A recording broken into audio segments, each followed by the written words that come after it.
Bon matin tout le monde, bon dimanche à tout le monde. Ça fait spécial d'être chez vous comme ça. D'habitude, on est habitué de se réunir ensemble à l'église, mais exceptionnellement, comme vous savez, avec tout ce qui est arrivé, puis avec le communiqué qu'on a passé dernièrement à l'église, on s'en vient chez vous, puis on est content d'être chez vous. Merci d'être avec nous.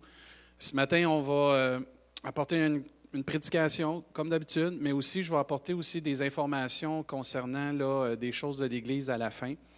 Et on va parler de choses aussi de l'Église, de la vie de l'Église. Et comme ça a été mentionné aussi dans le communiqué, on va aussi se rencontrer après la prédication, le comité d'Église, et on va trouver des façons de pouvoir continuer la vie de l'Église, du Carrefour du Plein Évangile, notre belle Église, comment on peut continuer de connecter ensemble, puis de pouvoir s'édifier ensemble, s'encourager ensemble. Puis on va vous tenir au courant, puis on va trouver les façons pour cela. Ça veut dire que si vous avez vos Bibles, puis je présume que vous avez vos Bibles à la maison, je vous invite à tourner dans le psaume 91. Le titre de la prédication ce matin, c'est Je mise tout.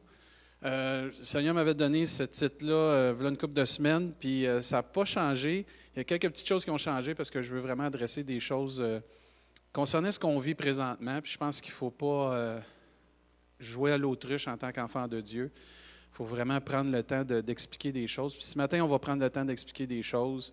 Et dans le psaume 91, on va commencer à lire au verset 1. Merci tout le monde d'être là. Puis si vous savez qu'il y a des gens qui ne le savent pas qu'on est en direct maintenant, on est sur le Facebook Live, vous pouvez communiquer avec eux, là, puis ça va nous faire plaisir là, de pouvoir partager ces choses, parce qu'il y a des choses importantes qu'on va partager tantôt. Dans le psaume 91, ça nous dit « Celui qui demeure sous l'abri du Très-Haut repose à l'ombre du Tout-Puissant. Je dis à l'Éternel, mon refuge et ma forteresse, mon Dieu en qui je me confie, car c'est lui qui te délivre du filet de l'oiseleur, de la peste et de ses ravages. Il te couvrira de ses plumes, et tu trouveras un refuge sous ses ailes. Sa fidélité est un bouclier et une cuirasse. Tu ne craindras ni la terreur de la nuit, ni la flèche qui vole de jour, ni la peste qui marche dans les ténèbres, et ni la contagion qui frappe en plein midi. Que 1000 tombent à ton côté et 10 000 à ta droite, tu ne seras pas atteint. De tes yeux seulement tu regarderas, et tu verras la rétribution des méchants, car tu es mon refuge, ô Éternel. Amen. Tu fais du Très-Haut ta retraite. Aucun malheur ne t'arrivera, aucun fléau n'approchera de ta tente, car il ordonnera à ses anges de te garder dans toutes tes voies. Ils te porteront sur les mains, de peur que ton pied ne heurte contre une pierre. Tu marcheras sur le lion et sur l'aspic, tu fouleras le lionceau et le dragon. Et j'aime bien le verset 14 qui dit « Puisqu'il m'aime », ça c'est notre amour envers Dieu, « je le délivrerai, je le protégerai, puisqu'il connaît mon nom. Il m'invoquera et je lui répondrai. Je serai avec lui dans la détresse, je le délivrerai et je le glorifierai. Je le rassasierai de longs jours et je lui ferai voir mon salut. » Amen. On va prier. Seigneur, je te remercie pour l'opportunité qu'on a avec la technologie aujourd'hui de pouvoir partager la parole de Dieu, puis de pouvoir être ensemble avec les frères et les sœurs de notre Église, puis peut-être ceux qui se joindraient à nous. Bénis ce temps de partage, bénis notre Église, fortifie les membres de notre Église, et qu'on puisse ensemble retirer quelque chose pour que nos cœurs soient fortifiés ce matin, notre foi soit encouragée. Dans le nom de Jésus, on te prie, Père. Amen. Je tiens à rendre grâce à Dieu ce matin pour sa parole. Vous savez, les cieux et la terre vont passer, mais sa parole va toujours demeurer. Et ça m'encourage aussi de rendre grâce à Dieu pour sa paix. Le Seigneur nous a bien dit dans sa parole, « Je vous laisse ma paix, je vous donne ma paix. » Et il a dit ensuite que vos cœurs ne se troublent point et ne s'alarment point. Puis on le voit très bien dans le psaume 91.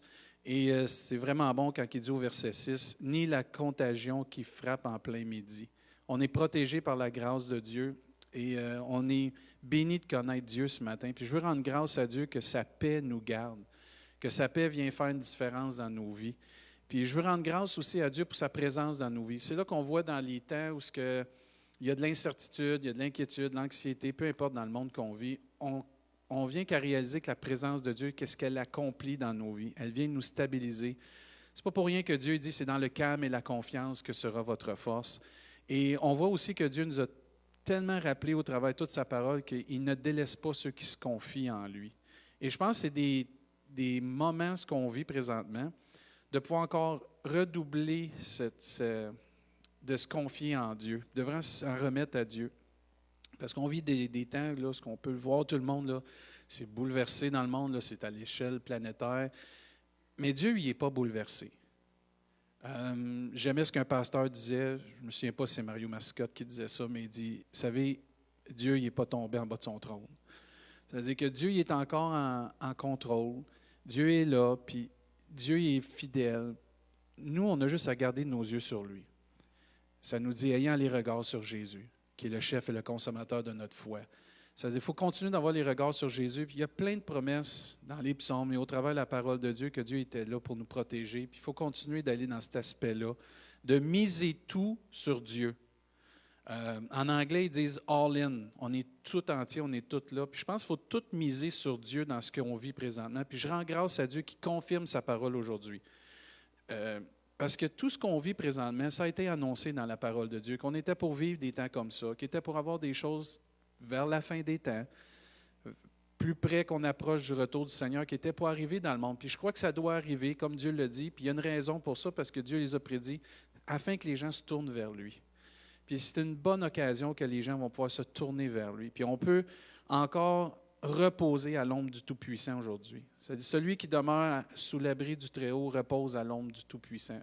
Puis on ne repose pas à l'ombre de n'importe qui. C'est pour ça qu'on peut miser tout sur Dieu.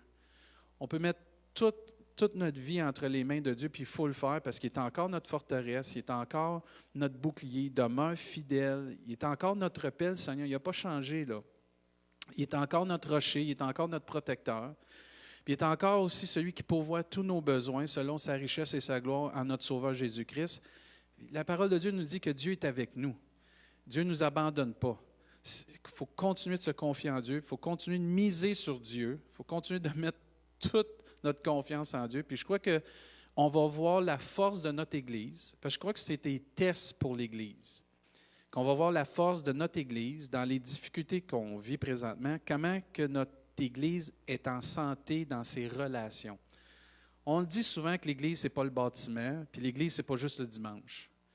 Puis j'y crois à ça. Mais je crois qu'on a une Église, puis je crois que frères et sœurs, chacun d'entre nous, on est des personnes qui s'aiment vraiment, qu'on est authentique dans nos relations, qu'on s'aime de tout notre cœur. Et je pense que ça va être un bon test pour voir si on est capable, puis on peut continuer encore de s'aimer puis s'entretenir les uns les autres en dehors du dimanche, parce que le dimanche, c'est une célébration ensemble. Mais la vie de notre Église, la beauté du carrefour du plein évangile, c'est les relations qu'on a en dehors du dimanche. Dans nos ministères, dans nos relations qu'on a ensemble, c'est là qu'on voit qu'on se soutient, puis c'est là qu'on voit que notre Église est belle, puis c'est là que, frères et sœurs, notre relation qu'on a avec Dieu, puis vous le savez, depuis que je suis pasteur ici, ça fait bientôt 4 ans, on a misé sur quoi depuis le début? Notre relation avec Jésus, puis la relation qu'on a avec nos frères et nos sœurs, puis avec les gens dans le monde. Puis je crois qu'on va voir que tout ce qu'on a investi depuis ces 3-4 dernières années va ressortir du lot, puis va devenir une lumière, va devenir comme un sel qui va donner le goût aux gens de connaître Jésus-Christ. Parce que je crois qu'on va voir la force, puis les qualités, puis les valeurs, tout ce que Dieu, les fruits que Dieu a semés dans nos vies comme Église, ils vont ressortir maintenant. Puis chacun de nous, je crois qu'on doit prendre le temps de prendre contact avec des personnes. Moi, je crois qu'on doit prendre le temps de prendre des nouvelles de certaines personnes. Vous savez, avec les technologies aujourd'hui, on peut s'appeler, on peut se texter, mais prenons des nouvelles de chacun de nous. Prenons le temps de prier ensemble. Prenons le temps aussi de peut-être se rassembler. Là, pour l'instant, c'est encore, là, on a le droit. Là.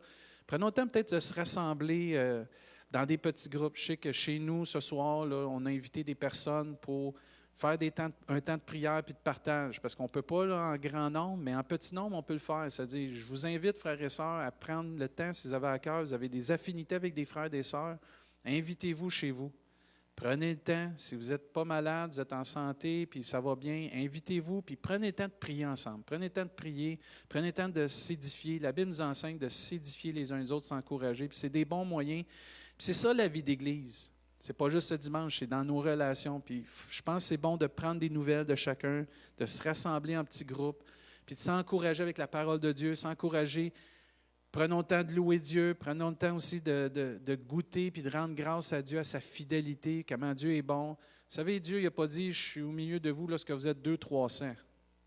2 ou 3 assemblés à mon nom, je suis au milieu d'eux. » Puis c'est à nous de vivre cela comme Église. On est l'Église du Seigneur. Ça veut dire que prenons en cœur les gens. Prions aussi pour la protection de nos personnes les plus âgées là, dans l'Église. On sait que là, c'est plus difficile. Là, les décrets ont été donnés. Là. Je crois que c'est important qu'on puisse prier pour nos personnes plus âgées. Si vous avez à cœur des personnes, vous avez des relations avec ces gens-là dans vos ministères, appelez-les. Comment ça va? Es-tu bien? Je peux-tu prier pour toi? Ainsi de suite. Prions pour que la paix vienne sur eux. Prions pour que l'isolement ne vienne pas et qu'ils se sentent tout seuls. Prions aussi que la main toute-puissante de Dieu peut être sur eux pour la protection. Mais prenons un temps, peut-être juste des écrits, un courriel. La plupart là, des personnes sont branchées par courriel. Il y en a plusieurs, vous êtes sur Facebook. Mais prenons le temps, vous avez à cœur, appelez, écrivez. Parce que plus on va connecter ensemble, plus la vie de l'Église va être là, plus on va voir la main de Dieu, parce que c'est dans l'unité que Dieu fortifie puis encourage, puis l'Église va aller de l'avant. Puis c'est ça qui fait la différence de l'Église. Les gens souvent se retrouvent tout seuls. Là, il y a plusieurs, remarquez bien, il y a plusieurs centres communautaires, toutes sortes de choses, les clubs communautaires, tout est fermé. L'Église, elle, est vivante dans ses relations. Et c'est ça qui fait qu'on est fort. C'est ça qui fait une différence. C'est ça qui fait que, hey, il y a quelqu'un qui s'intéresse à moi. Oui, parce que t'es mon frère et ma sœur en Jésus-Christ. Et il faut continuer de miser tout sur Dieu, puis de miser sur nos relations authentiques avec le Seigneur, mais avec nos frères et nos sœurs. Pour les familles, toutes nos jeunes familles, je voudrais vous encourager, prenez un temps pour développer des cultes familiaux avec les enfants. Prenez un temps pour chanter avec vos enfants. Prenez un temps aussi pour partager de la parole de Dieu. Partager de la fin des temps de ces choses-là pour que nos jeunes soient au courant de ce que la Bible enseigne. Puis qu'ils soient en mesure de comprendre avec la parole de Dieu. Prenez des temps de louange. Prenez des temps de prière.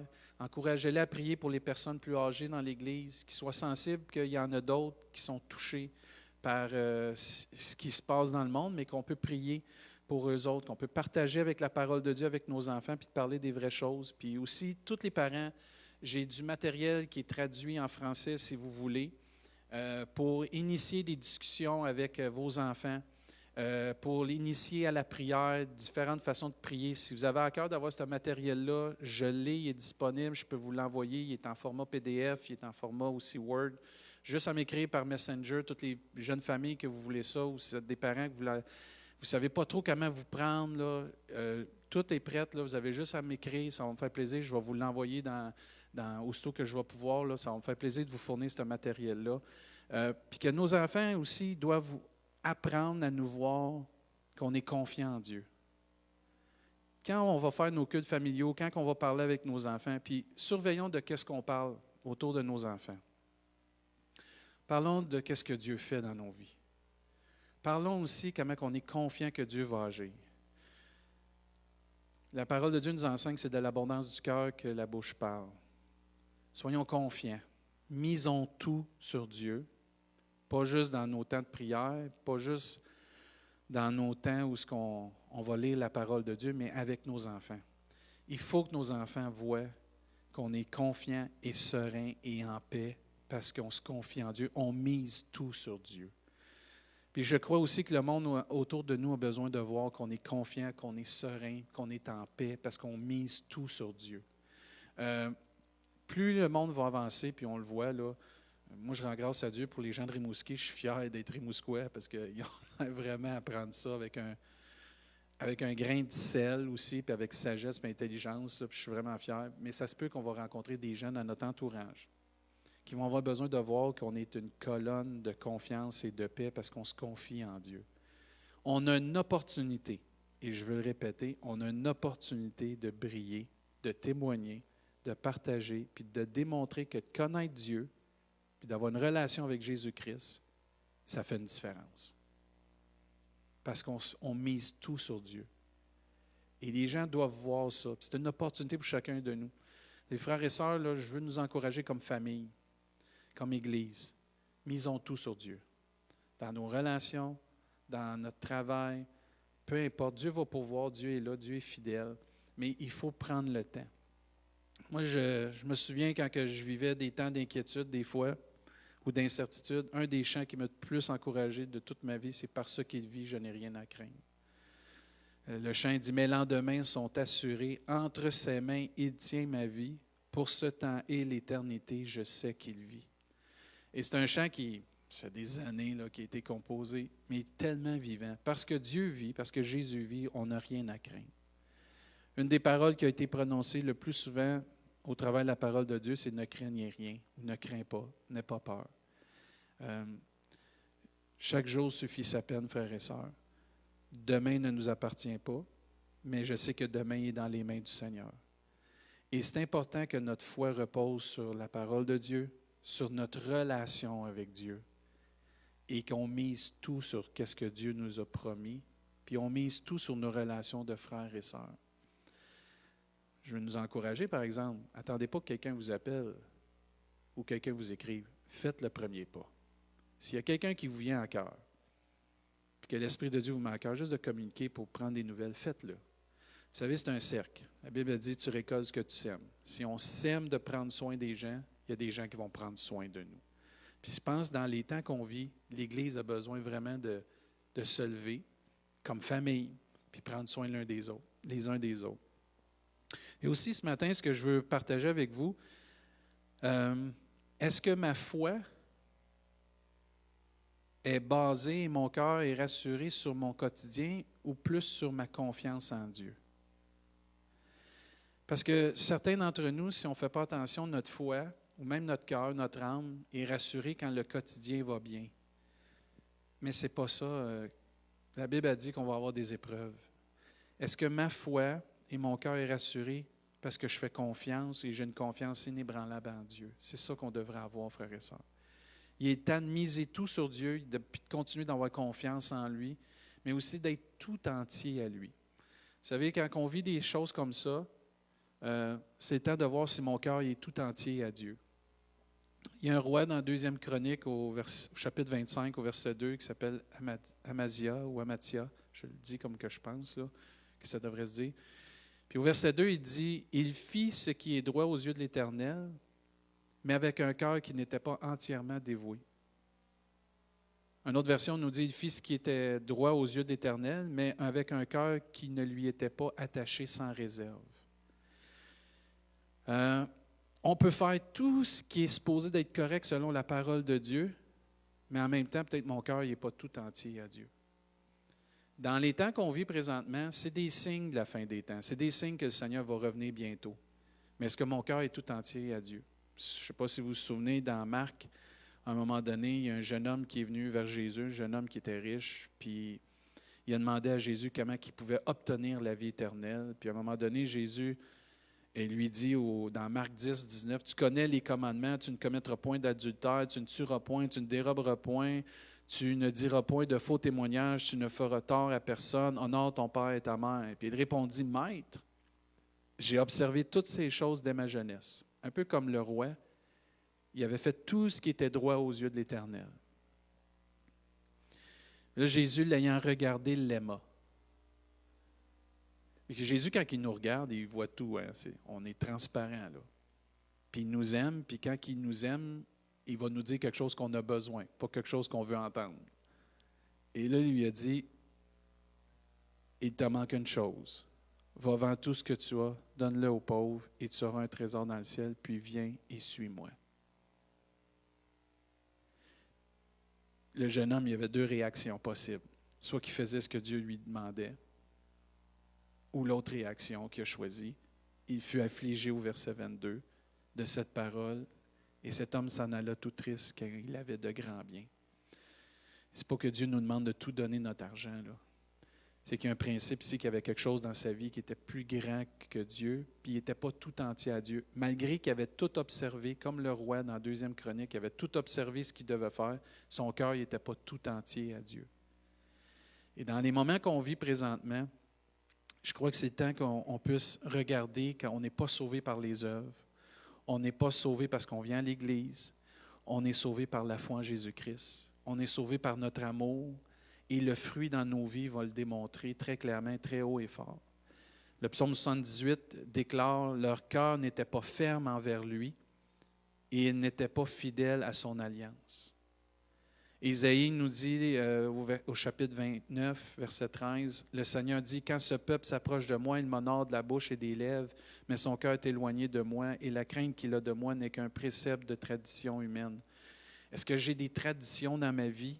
Est-ce que je m'approche de Dieu juste de mes lèvres, mais mon cœur n'est pas tout entier à Dieu? Osée, même quand vous lisez dans Osée chapitre 10, Dieu parle à son peuple, à un moment donné, il leur dit, « Leur cœur est partagé. » Est-ce que mon cœur est partagé ce matin? Ils vont en porter la peine. Il dit, l'Éternel renversera leurs autels, détruira leurs statues. Est-ce qu'il y a dans nos vies quelque chose qui est plus important que Dieu? Et il faut se poser ces questions-là. Puis en tant que berger, pasteur, je nous aime. Mon désir, c'est que tous et chacun, on se retrouve un jour dans la présence de Dieu. Et quand on vit ces choses-là, on parle souvent quand les gens vivent des temps de deuil, que c'est des temps de réflexion. Je crois que ces temps-là qu'on vit présentement, c'est des temps de réflexion aussi. Est-ce qu'il y a dans ma vie quelque chose qui est plus important que Dieu? Est-ce qu'il y a quelque chose qui prend la place de Dieu dans nos vies? Il y a un temps, et surtout dans les temps qu'on vit là, c'est le temps de miser tout sur Dieu. De miser tout sur Dieu dans notre confiance, mais d'être tout entier à Dieu. Puis de ne pas être juste de surface. Parce que Dieu, ce n'est pas les gens de surface qui vont venir chercher. Il va venir chercher ses enfants, tous ceux qui sont tout entiers à lui. Il faut être tout entier à Dieu, puis prendre le temps de s'examiner, puis demander à Dieu de nous examiner par son esprit, par sa parole. De prendre un recul, de dire, Seigneur, examine mon cœur, examine ma vie. Y a-t-il quelque chose de plus grand que toi dans ma vie, comme ce jeune homme-là? Tu peux venir à l'Église, tu peux faire un paquet de choses, tu peux faire un paquet d'œuvres, mais ton cœur est tout entier à Dieu. Psaume 119 nous dit, « Je réfléchis à mes voies et je dirige mes pas vers tes préceptes. » Il réfléchit à ses voies. Puis il se dirige vers les préceptes, les statuts ou les lois ou les commandements ou la parole de Dieu. Psaume 139, un psaume que tout le monde, ces versets-là, on les connaît très bien. « Sonde-moi, ô Dieu, connais mon cœur, éprouve-moi et connais mes pensées. Regarde si je suis sur une mauvaise voie, puis conduis-moi sur la voie de l'éternité. » Ça doit être une prière, je pense, dans ces temps-ci, qu'il faut continuer de mettre devant Dieu. Lamentation de Jérémie nous dit, recherchons nos voies et sondons-les et retournons à l'Éternel. Dans 1 Corinthiens 11 aussi, il nous dit, si nous nous examinions nous-mêmes, nous ne serions pas jugés. Wow! Si je prends le temps de m'examiner moi-même, bien, je ne serai pas jugé. C'est le temps de vraiment d'être authentique et vrai. J'aimerais qu'on tourne dans Apocalypse, et je termine bientôt, dans Apocalypse chapitre 3. Dieu parle à son Église. Plusieurs d'entre vous, ceux qui vous recevez mon petit message du jeudi, vous l'avez, c'est une partie de ce chapitre-là que j'ai partagé. Et souvent, mes méditations que j'envoie le jeudi, si vous ne recevez pas mes méditations le jeudi, c'est parce que je ne vous ai peut-être pas comme ami Messenger ou ami Facebook, mais si vous avez à cœur de recevoir ma petite pensée du jeudi, juste me le demander, puis je vais vous l'envoyer. Là. Le Seigneur souvent me donne à cœur des petites pensées d'encouragement, d'exhortation, et souvent elles sont préparées d'avance, mais ça a tombé cette semaine. Vous savez, le Seigneur connaît toutes choses, hein, puis je crois qu'il prépare le terrain pour que nos cœurs soient disposés à être près de lui, mais près de son peuple, près de chacun des frères et des sœurs. Puis ce qui fait une force de l'Église, comme on disait, c'est qu'on est proche de Dieu dans notre relation, mais on est proche des uns des autres. Et c'est pas parce que je ne suis pas à côté de, je sais pas, là, je vais nommer des gens de l'Église, je ne suis pas à côté de Denis Deschênes, je ne suis pas à côté de peut-être Romain, ou peu importe la personne, ou d'autres personnes. Je peux avoir une communion avec eux quand même, parce que je me tiens au courant avec eux, puis je les ai à cœur. Vous savez, l'Esprit de Dieu travaille. Hier, j'étais en train de finir, je priais pour l'Église, je priais pour mon père, je priais pour ma mère. Mes parents sont âgés, ils ont plus de 80 ans tous les deux. Et mon père, lui, est dans un CHSLD, puis il ne peut pas parler, mon père. Il ne peut pas dire s'il va bien ou s'il ne va pas bien. Puis je priais pour que Dieu vraiment puisse mettre sa main pour qu'il puisse être gardé, puis bien pris soin, puis... et le Seigneur a permis, il a préposé, elle a appelé, puis elle a dit, « Monsieur Chassé, on va prendre soin de votre papa, inquiétez-vous pas, vous savez que vous n'avez plus le droit de devenir la famille. » J'ai dit oui. Puis, le Seigneur est bon. La madame, elle m'a suggéré tout de suite, elle dit, On sait que votre papa ne peut pas parler. On va essayer de prendre des photos puis peut-être faire des vidéos pour vous rassurer que vous soyez bien. Et Dieu prend soin de nous, là. C'était dans mon cœur que mon papa soit bien, puis je n'y ai jamais demandé à elle cette chose-là. Puis elle a tout de suite suggéré ça. Puis hier, quand je continuais de prier, j'avais des gens que je connais à Québec, que j'aime beaucoup, qu'ils savent de qui sont, là, je les salue là, s'ils écoutent. Juste de dire que je priais pour eux, puis j'avais un fardeau pour eux, puis ils m'ont écrit. J'ai dit, je ne sais pas pourquoi, là, mais dans ce que j'écrivais pour eux, plutôt, j'ai dit, je prie pour vous, c'est fort dans mon cœur, mais je ne sais pas pourquoi, mais je voulais juste que vous le sachiez. Puis ils m'ont tout de suite réécrit, David, nous autres, on ne sait pas quoi, on est en train de jeûner, puis merci d'obéir. Ils sont à Québec, là. Moi, je suis à Rimouski, là. Mais je peux être près d'eux parce que l'Esprit de Dieu qui est en nous nous garde unis. C'est ça la force d'une Église, frères et sœurs. Puis oui, peut-être pendant une couple de semaines, peut-être pendant un certain temps, on pourra plus peut-être se voir comme d'habitude on se voyait.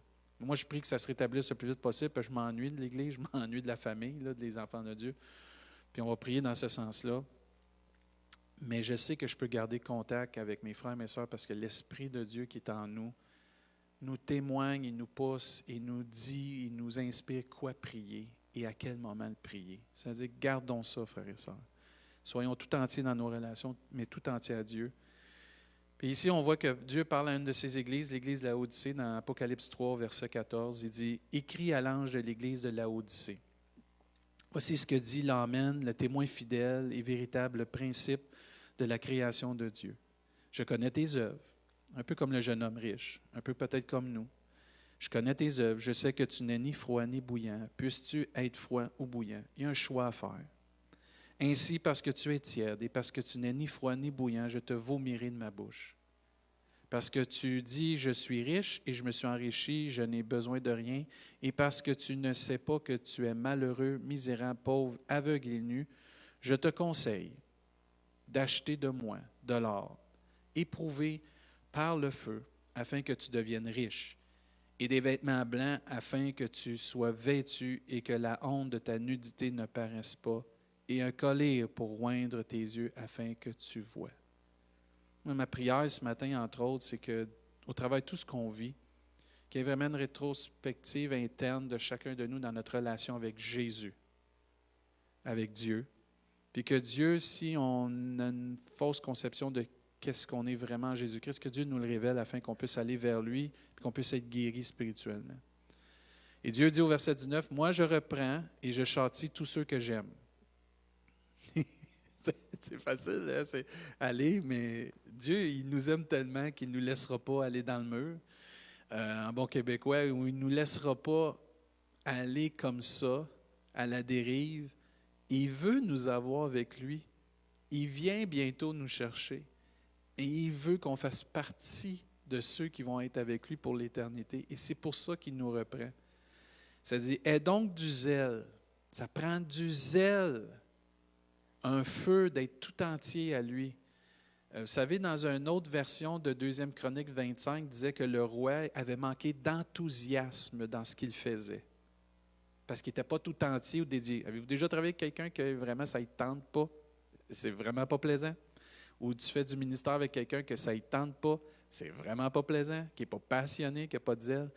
Dieu veut nous encourager. Puis je pense que Denis en a parlé. Denis Deschênes a prêché dernièrement. J'ai écouté sa prédication, c'était bon. D'activer l'onction. Je pense qu'il faut continuer d'activer cette onction-là, continuer de s'entretenir pour être zélé pour Dieu. Mais aussi, il dit, repens-toi. C'est fort, ça. Il faut demander pardon.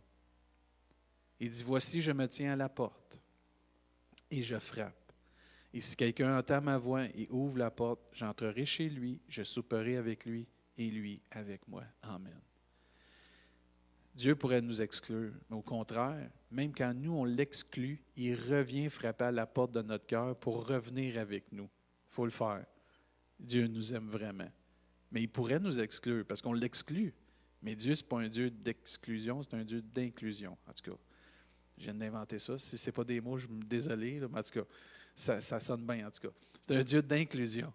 Puis Dieu nous veut avec lui. Puis je le rends grâce, puis je le remercie, Seigneur, parce qu'on peut prendre le temps de dire, Seigneur, si j'ai fait des choses, là, tu viens bientôt, ce n'est pas le temps de jouer. Ce n'est pas le temps de ne pas être tout entier à toi. C'est temps de miser tout sur ma relation avec toi. C'est temps de miser tout ma confiance en toi. C'est temps de miser tout d'être tout entier à toi puis de te suivre vraiment fidèlement, Seigneur. On va avoir des opportunités pour aider des gens, puis pour briller, puis être des bons Samaritains comme la Bible nous enseigne. Parce que l'Évangile, ce n'est pas juste de parler de Jésus-Christ, c'est d'agir comme Jésus-Christ. Soyons des bons Samaritains. Aidons les gens qui sont dans le besoin. Brillons par notre façon d'être, notre attitude. Brillons par notre sanctification. Brillons aussi par notre consécration. Brillons par notre entraide. On est vraiment dans une période que Dieu nous ouvre une porte grande, large, d'opportunités pour témoigner comment il fait la différence dans nos vies. Puis là, Dieu continue au verset 21, il dit « Celui qui vaincra. » Amen. Celui qui va vaincre sur comment, dans sa condition, qui est plus froid, qui est plus tiède, mais qui est bouillant. Celui qui va vaincre dans sa relation avec Dieu, qui va décider d'être tout entier avec Dieu. Je le ferai asseoir avec moi sur mon trône, comme moi. J'ai vaincu et me suis assis avec mon Père sur son trône. Amen. Ça, c'est excitant, ça. On est vainqueur. La Bible nous enseigne qu'on est plus que vainqueur en Jésus-Christ. Les frères et sœurs, ça veut dire qu'on est vraiment bénis de connaître Dieu. Dans ces temps-ci, là, moi, je rends grâce à Dieu pour ça. Puis là, Dieu dit au verset 22 que celui qui a des oreilles, faites comme votre mère faisait dans le temps, pincez-vous, tournez-vous l'oreille, là, en avez une. Entendre. On sait que c'est les oreilles du cœur, là, que celui qui a des oreilles entende ce que l'Esprit dit aux églises. C'est grand, hein? Bien, c'est le temps de ne pas être des chrétiens d'apparence, mais des vrais chrétiens, des vrais enfants de Dieu. Et moi, je crois à notre Église. Je crois à l'Esprit de Dieu. Je crois à notre fraternité. Je crois à notre amour authentique et vrai. Je crois à notre résilience. Je crois à l'Esprit de Dieu qui va nous équiper. Je crois à la parole de Dieu qui va nous guider. Je crois à la paix de Dieu qui va nous garder, qui est par-dessus tout ce qui peut nous arriver. Je crois aussi à l'entraide qu'on a ensemble. Mais je crois encore plus, puis je veux miser tout sur Dieu lui-même, sur notre Sauveur Jésus-Christ. Puis que Dieu nous aide, puis nous protège par sa grâce, puis par son amour, puis sa paix, puis que sa force et sa puissance s'expérimentent au travers de nous, en voulant dire que les gens puissent expérimenter ça par notre façon de parler, notre façon d'être. Pas juste parce qu'on est censé, parce qu'on a la paix de Dieu, puis on a la conviction qu'à l'ombre du Tout-Puissant, on peut trouver toute l'aide qu'on a besoin. Amen. Avant de vous donner quelques informations, j'aimerais ça qu'on puisse prier ce matin. J'aimerais ça qu'on puisse prier peut-être pour la repentance ce matin, prier pour s'encourager, prier aussi pour les gens qui travaillent dans notre Église, dans le milieu de santé. Il y en a plusieurs dans notre Église qui travaillent pour les soins de santé ici, là, à Rimouski. Là. J'aimerais qu'on prie pour eux, que Dieu les protège, que Dieu leur donne la grâce et la force, parce qu'ils risquent d'être surtaxés ou peu importe ce qui va leur arriver. Que Dieu leur donne l'opportunité de briller puis de vraiment partager leur foi d'une façon, mais aussi qu'ils soient protégés. Prions aussi pour les autorités. Frères et sœurs, on a une opportunité vraiment d'être des bons citoyens, puis de vraiment partager une façon de réagir à nos autorités. Vous savez, d'être rebelle, ça a sa place certains temps, mais là, je crois dans le temps où on vit, c'est plus le temps d'être des bons citoyens. Des citoyens des cieux, mais des citoyens ici-bas. Je pense qu'il faut prier pour nos autorités. Monsieur Parent, notre maire ici, prier pour les autorités de Rimouski, prions pour les autorités du Québec, du Canada. Moi, je veux qu'on prenne le temps de prier ce matin pour eux. On est bénis de vivre dans un pays comme le nôtre, où il y a de la démocratie, où on est libre de prêcher l'Évangile, libre de partager l'Évangile, puis libre aussi de vivre notre foi. Ça veut dire, je pense que c'est notre devoir aussi, comme la Bible nous enseigne, de respecter les autorités puis de prier pour nos autorités. Puis il faut prendre le temps avec nos enfants aussi, puis avec nos temps peut-être qu'on va avoir avec des personnes qu'on va inviter chez nous, du temps qu'on peut encore, là, de prendre le temps de prier pour nos autorités. Puis c'est juste pour la gloire de Dieu. Puis ça va tout faire que Dieu va être glorifié. J'aimerais ça que chacun de nous puisse prendre un temps, se recueillir, puis je vais prier. Puis ensuite, je vais donner quelques informations là, concernant l'Église, puis après ça, on va terminer. Amen. Bien, Seigneur, je veux te rendre grâce pour l'opportunité comme J'ai partagé pour la technologie de pouvoir aller chez chacun de vous. En passant, c'est beau chez chacun de vous, mais je ne le vois pas là. Mais Seigneur, merci de pouvoir aller chez les frères et les sœurs. Puis je te prie que nos frères et nos sœurs puissent prendre le temps d'écouter cette prédication, puis de prendre un grand respect, puis de dire, Seigneur, tu es en contrôle. Seigneur, tu n'as pas changé. Tu es l'alpha et l'oméga, le commencement et la fin, le grand je suis, le roi des rois, le Seigneur des seigneurs. Tu es ma forteresse, mon refuge, ma paix. Tu es mon consolateur, mon rocher. Seigneur, tu peux et tu veux encore étendre ta main sur nous pour nous calmer, pour apporter une paix, mais aussi une direction. Qu'on puisse prendre cette opportunité que tu nous donnes dans le temps qu'on vit pour partager notre foi d'une façon différente peut-être. Aide-nous à être tout entier à toi, qu'on puisse miser tout sur toi dans notre confiance, miser tout sur toi pour notre relation. Aide-nous comme Église à vraiment se lever et à tisser encore des liens solides par ton esprit. Je te demande aussi, Seigneur Dieu, de révéler encore dans nos cœurs par ton esprit ce qui n'est pas de toi ou ce qui prend peut-être ta place, afin qu'on soit tout entier, qu'on ne soit pas juste d'apparence puis de faire quelque chose parce qu'on est habitué ou parce qu'on a une crainte de l'homme ou on a une habitude humaine de faire des choses, mais qu'on soit zélé, enthousiaste, passionné pour toi, que notre relation intime avec toi ne dépend pas du dimanche, mais que le dimanche est un complément, c'est un tout avec ma relation de tous les jours avec toi. Père, je te demande pardon si on a des choses que dans notre Église, on doit demander pardon, que chacun de nous, on veut te demander pardon ce matin. On veut te prier pour nos frères et nos sœurs qui sont impliqués soit à la ville, qui travaillent à la ville, qui travaillent dans le système de santé, qui sont dans des positions qui vont aider des gens dans la ville, Seigneur Dieu, ici à Rimouski. Protège-les, bénis-les, fortifie-les, Seigneur Dieu. Accorde-leur grâce, force et aussi amour, paix, Seigneur Dieu, pour qu'ils puissent continuer de travailler, Seigneur Dieu, et accomplir ce que tu leur as appelé de faire, Seigneur Dieu, d'aider des gens, mais avec la capacité que tu leur donnes, mais aussi avec ta force à toi, mais aussi avec ta paix, Seigneur. Puis ouvre-leur une porte de pouvoir témoigner comment que nous sommes en paix malgré que tout peut tomber, tout s'écrouler en entour de nous, tout peut être bouleversé. Tu es notre paix, Seigneur. Protège nos personnes âgées, Seigneur Dieu. Fortifie-les, Seigneur Dieu. Encourage-les, Seigneur. Révèle-leur de nouvelles promesses dans leur temps de dévotion avec toi, Seigneur Dieu, puis qu'ils ne se sentent pas seuls, mais qu'ils se sentent en confiance que tu es avec eux. Aussi, on veut prier pour nos autorités.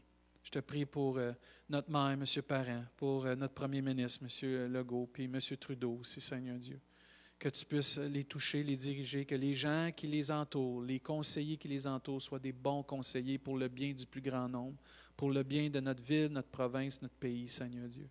Que tu puisses mettre ta main sur notre ville, tu puisses protéger, Seigneur, puis on veut chasser dans le nom de Jésus toute cette maladie, ce virus-là, toutes les personnes qui sont malades, qui soient guéries, Seigneur, les frères et les sœurs soient guéris s'ils ont été touchés par cela, Seigneur. S'il y a des frères et des sœurs qu'on connaît ou des personnes qu'on connaît qui sont touchés, Seigneur Dieu, tu puisses les guérir, Seigneur. Guéris notre pays spirituellement, mais guéris-le aussi physiquement, Seigneur Dieu.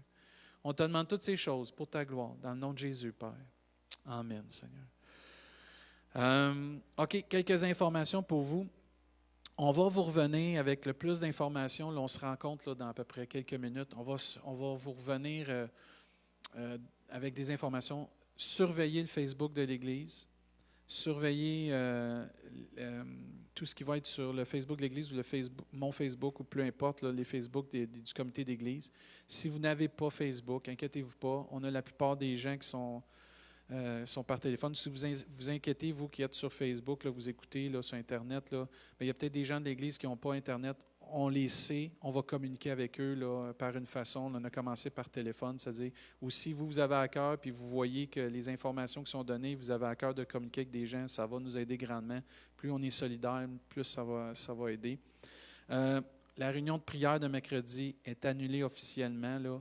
On va vous revenir là, pour d'autres détails là, pour cela. Ça veut dire, mais pas que vous pensiez là, que il y en a-tu une ou il n'y en a pas. C'est sûr que mercredi, là, il n'y en aura pas. Là. Puis après ça, on va vous donner d'autres détails. La réunion d'affaires aussi, s'il y en a qui se demandaient pour la réunion d'affaires du 5 avril, elle va sûrement être reportée parce qu'on doit avoir un délai pour les nominations. C'est tous les membres votants de l'Église.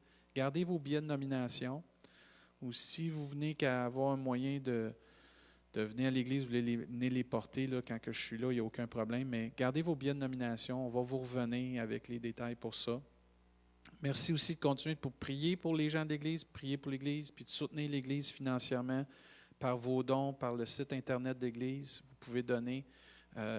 On prie Dieu pour la provision du Seigneur sur vos vies, sur la vie de l'Église, mais on continue d'être fidèles dans les petites choses parce que Dieu nous est fidèle envers nous. Puis on vous remercie d'être encore fidèles et de continuer d'être fidèles pour cela. Puis aussi, tous ceux et celles que vous viendriez avoir besoin. On parle des membres de notre Église, le Carrefour du Plein Évangile de Rimouski. Vous savez qu'il y a le ministère Carrefour de l'Espoir. Les gens du Carrefour de l'Espoir sont prêts à faire des dépannages d'urgence.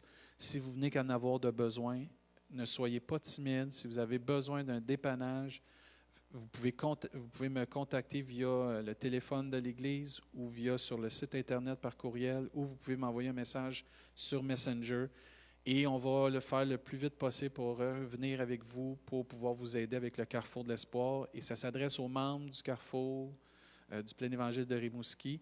Ça veut dire que tous ceux, vous savez, ce ministère-là, c'est quoi? Juste à communiquer avec moi, ça va me faire plaisir de vous mettre en contact avec les bonnes personnes. Et pour toute personne là, que vous sentez, vous avez un besoin. Là. Je suis là. L'équipe dirigeante est là. L'équipe de leadership est là. Communiquez. N'isolez-vous pas.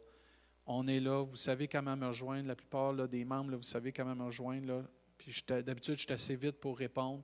Ça veut dire communiquer avec moi. Puis si vous avez besoin de prière, vous dites, pasteur, j'aurais besoin de prière, puis telle chose, communiquez. On est là pour ça. On se soutient, on se tient ensemble, on se tient les coudes serrés à notre Église. On est une Église qui est tissée serrée, puis on veut rester tissée serrée. Et gênez-vous pas de communiquer avec moi, ça va me faire plaisir. Je vais essayer cette semaine de communiquer avec des gens. Ça se peut que je vous envoie des petits messages pour voir comment vous allez. C'est normal. On vous aime, puis on pense à vous, on prie pour vous, puis on veut que vous soyez bien. Mais si vous vivez une situation, on est là. Puis on va prendre le temps de prier, puis on va prendre le temps de faire ce qu'on doit faire pour que vous soyez bien. Puis on continue de regarder au Seigneur. Amen. Parce que Dieu est vivant, Dieu est tout-puissant, puis avec Dieu, on va faire des exploits. Puis avec le Seigneur, bien, on est protégé, comme on a vu ce matin. On reste attaché à Dieu. Puis on va revenir avec plus de nouvelles. Bon dimanche tout le monde. Que Dieu vous bénisse. Puis on se revoit bientôt. Puis on se tient au courant par la grâce de Dieu. Amen. Soyez bénis.